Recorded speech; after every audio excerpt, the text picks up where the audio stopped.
여러분, 장송의 프리랜이 기독교계를 깜짝 놀라킨 이유에 대해서 알고 계신가요? 오늘은 장송의 프리랜 때문에 기독교계가 깜짝 놀란 이유와 온라인이나 커뮤니티에서도 밝혀지지 않은 숨겨진 설정들에 대해서도 이야기하는 시간을 가져보겠습니다. 그럼 시작해보도록 하겠습니다.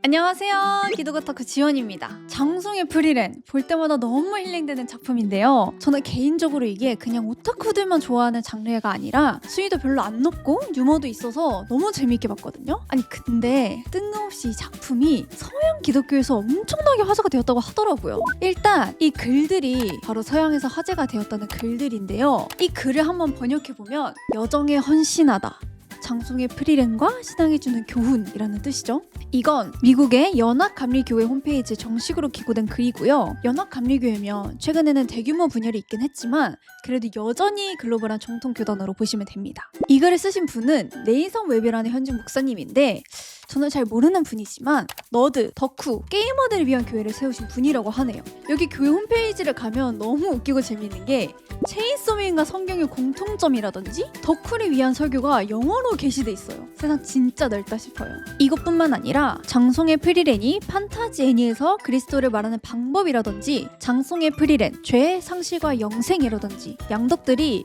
기독교에 대해서 쓴 글이 한두 개가 아니더라고요. 오늘 한번 전체 다 모아서 이분들이 왜 이렇게 열광을 하는지 분석해보도록 하겠습니다. 그럼 본격적으로 이 글을 포함해서 장송의 프리랜이 기독교와 어떤 연관이 있는지 알아볼 텐데요. 제가 혹시 틀리거나 놓친 것들이 있다면 댓글로 알려주시면 감사하겠습니다. 또 오늘 너무 어려운 얘기는 쉽게 한번 설명해 드리도록 할게요. 우선 첫 번째는 장송의 프리랜의 전개 방식이 끝이라고 생각했던 순간부터 새롭게 시작되는 이야기라는 점입니다. 장송의 프리랜은 엘프 마법사 프리랜이 마왕을 물리친 파티와 함께 10년에 걸친 모험을 마친 뒤의 이야기죠. 반지의 제왕을 쓰신 톨킨 아시죠? 여기서 톨킨의 작품들에 나오는 엘프에 대한 설정이 좀 차용되는데요. 톨킨 세계관에서 엘프는 세상이 지속되는 동안 죽지 않는다는 설정이거든요.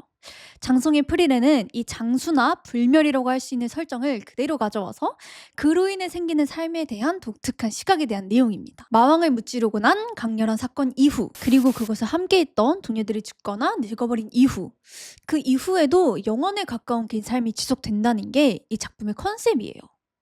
결국 이 글에서 이야기하는 건 기독교에서 말하는 세계관도 똑같다는 거거든요. 여러 가지 많은 이야기가 있지만 단도직입적으로 말하면 기독교에서는 회심이라고 하는데 이게 기독교를 믿기 시작한다는 거거든요. 기독교를 믿는다고 해서 끝은 아니다 이거예요. 그것은 또 다른 시작이고 더 높고 깊은 깨달음을 추구해야 한다. 뭐 이런 내용입니다. 이걸 기독교적인 용어로 성화라고 하는데요. 쉽게 말하면 기독교인이 되고 세례를 받고 했어도 그게 끝이 아니다 라는 거거든요.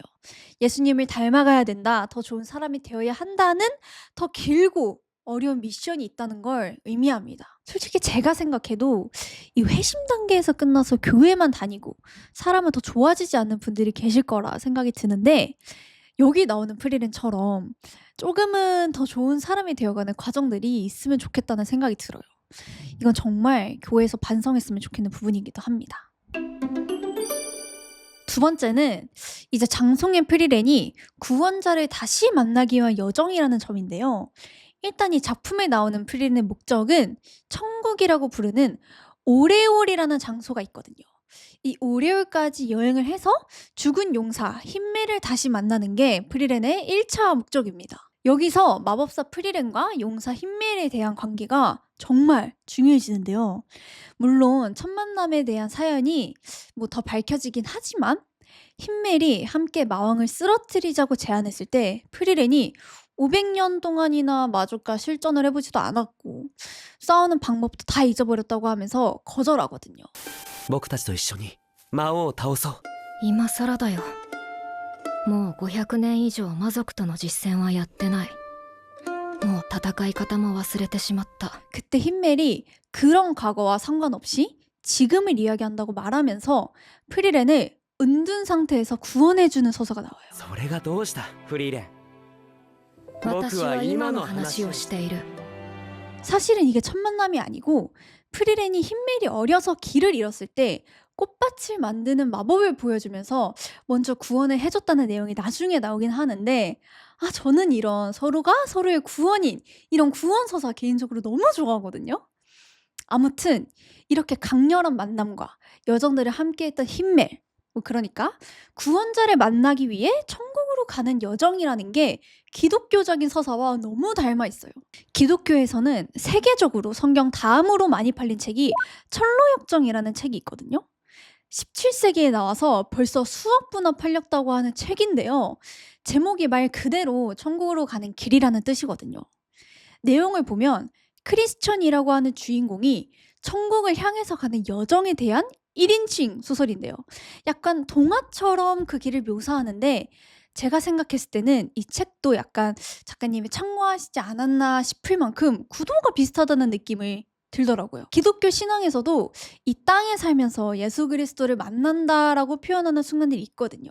그 순간이 강렬한 체험이긴 한데, 그 이후로는 또 프리랜처럼 굉장히 길고 지루한 시간들을 보내야 돼요. 결국 우리가 이 세상에서 그런 만남이 있었고 또 이 세상을 천국처럼 만들어야겠지만, 결국 우리는 구원자를 만나기 위해 천국으로 가는 여정을 가고 있다는 점이 프리랜과 기독교의 닮은 점이라고 할 수 있겠습니다. 그리고 용사 힘멜이라는 존재가 이건 예수 그리스도 아니야? 라고 할 만큼 닮은 점이 너무나 많거든요. 일단 작중에서 시간의 흐름을 보여주기 위해 계속 반복되는 표현이 있는데요. 용사 힘멜의 죽음으로부터 땡땡여 후라는 표현이 계속 나오거든요. 우리가 BC, AD 나눠가면서 연도를 표현하는 게 사실 예수 그리스도의 탄생 전후를 이야기하는 건데, 장성의 프리랜에서는 마치 AD 몇 년을 이야기하는 것처럼 시간의 기준이 용사 힘멜의 죽음으로부터라고 되어 있는 점도 있고요. 등장인물들이 말버릇처럼 하는 말들도 신기하게 닮았는데, 용사 힘멜이라면 그렇게 했을 거야, 용사 힘멜이라면 당연히 그랬을 테니까, 이런 말들을 정말 많이 해요. 이거는 예수님이라면 어떻게 하실까라는 기독교계의 정말 오래된 격언 같은 거랑 대응된다고 생각하거든요. 같은 이름의 책이 기독교 고전이 될 정도로 유명한 말이거든요. 기독교인들이 행동의 기준이 예수 그리스도라면 여기 나오는 용사 힘멜의 동료들은 행동의 기준이 용사 힘멜인 거죠. 또 용사 힘멜이 죽는 것을 계기로 프리랜이 진짜 삶을 시작하고 인간의 시간과 감정을 깊이 이해하게 되는 서사를 봤을 때도 기독교의 십자가 신앙이랑 정말 많이 닮아 있다고 생각해요. 그 밖에도 힘멜이 마왕을 죽일 수 있도록 그 길을 예비하는 남부의 용사라는 캐릭터가 나오는데요. 저는 이 캐릭터가 정말 멋있다고 생각했거든요. 용사 힘멜보다 실력도 좋고 스펙도 좋고 명성도 더 높은 인류 최강의 용사로 나오는데, 중간에 이런 설명이 나와요. 남부의 용사는 알고 있다, 세상에 구해지리란 것을. 그때 자신은 없으리라는 것을.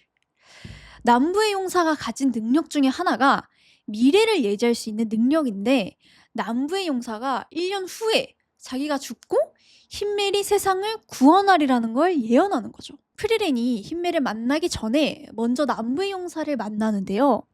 남부의 용사가 프리랜에게 이런 이야기를 합니다. 一つだけ頼み事をしていいか？その青年に出会ったら伝えてくれ。道は必ずこの私が切り開くと。人類最強であるこの南の勇者が、たとえ私の偉業が歴史の影 운명의 に 위협이 역사의 금이 속에 묻힌다 해도. 기독교에서도 예수 그리스도가 등장하기 전에 세례 요한이라는 인물이 등장하는데요. 이 세례 요한이라는 사람은 예언자나 영적 지도자로 치면 당시 최고라고 불릴 만한 인물이었거든요. 이 세례 요한이 메시아의 등장을 예언하면서 예비하는 장면이 이 남부의 용사와 너무 닮은 거예요. 심지어는 세례 요한이라는 인물이 권력자에게 죽임을 당한 후에 예수 그리스도의 활동이 본격적으로 시작되는 것도 남부의 용사와 힘멜의 관계와도 비슷하다고 볼 수 있겠죠. 둘 다 주인공이어도 너무 충분한 인물이지만 주인공이 아니라 주인공의 길을 닦는 사람이라는 공통점에 죽을 걸 알면서도 자기 사명을 수행했던 희생정신이라고 해야 될까요? 이런 것들이 두 인물을 정말 닮게 했다는 느낌을 주더라고요. 마지막으로 기독교와 장송의 프리랜의 정말 비슷한 점은 둘 다 악마를 때려잡는다는 건데요. 기독교가 말하는 악마와 장송의 프리렌이 말하는 마족의 설정이 정말 비슷해요. 요즘 나오는 작품들을 보면 빌런들이 나오면 알고 보니 사실은 좋은 놈이었다 이런 설정들이 되게 많잖아요. 그런데 장송의 프리렌에서는 절대 마족을 사람 취급을 안 해주더라고요. 애초에 장송의 프리렌 영문판에서는 얘네들 이름이 데몬이라고 합니다. 사람들은 마족을 대화가 통하는 존재 혹은 우리와 같은 언어와 지성을 가진 존재 정도로 생각하는데 프리렌은 바로 그냥 마족을 사람의 목소리를 흉내낼 뿐 말은 통하지 않는 맹수다 라고 표현해버리거든요. お前たち魔族は人の声真似をするだけの言葉の通じない猛獣だ。 이 마족의 기원은 어두운 곳에서 살려줘 라는 말을 흉내내서 인간을 잡아먹던 마물이라는 설정이 있고요. 실제로 여기 나오는 마족 중에 여자의 모습을 하고 나오는 마족이 있는데 죽음의 순간에 엄마라고 이야기하거든요. 근데 마족은 가족 개념이 원래 없어요. 단지 엄마라고 말하면 인간들이 자기를 죽이지 않는다고 말하는 장면이 있는데 お母さん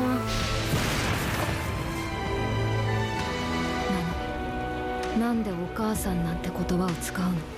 だって殺せなくなるでしょ。 와 정말 이거 보고 소름 돋았거든요. 인간을 인격이 아니라 먹이나 자원으로 보는 것도 그렇고 마족이 인간에게 하는 말들은 다 거짓말이라는 것도 그렇고요. 선한 언어를 흉내낸다는 것도 성경에도 비슷한 구절이 나오거든요. 악마는 기본적으로 속이는 자, 거짓말쟁이라는 묘사가 나오는데요. 이런 악마의 특징이 장송의 프리렌에서는 마족이라는 녀석들로 표현이 너무 잘 된 것 같아요. 기독교에서는 나니아 연대기를 썼던 C.S. 루이스라는 분이 악마의 시점에서 쓴 스크루테이프의 편지라는 작품이 나오는데 여기 나오는 스크루테이프와 마족들의 생각이 정말 비슷하다는 생각이 들더라고요.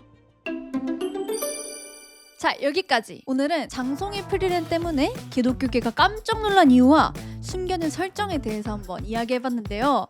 그 밖에도 천국이나 기도 같은 것들에 대해 고찰하고 종교에 대해서 좋은 부분을 이야기하는 것도 그렇고 작가님의 기독교에 대한 고찰이 정말 기뻤다고 생각이 되는 작품이었습니다. 앞으로도 저희 기도거타쿠에서 리뷰해줬으면 하는 작품이 있다면 언제든지 댓글로 알려주시고요. 오늘 영상 재미있으셨다면 구독해줘!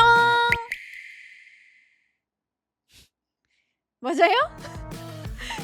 냅다 이거 반말하는 거 맞아요? 지금까지 기도거타쿠 지원이었습니다.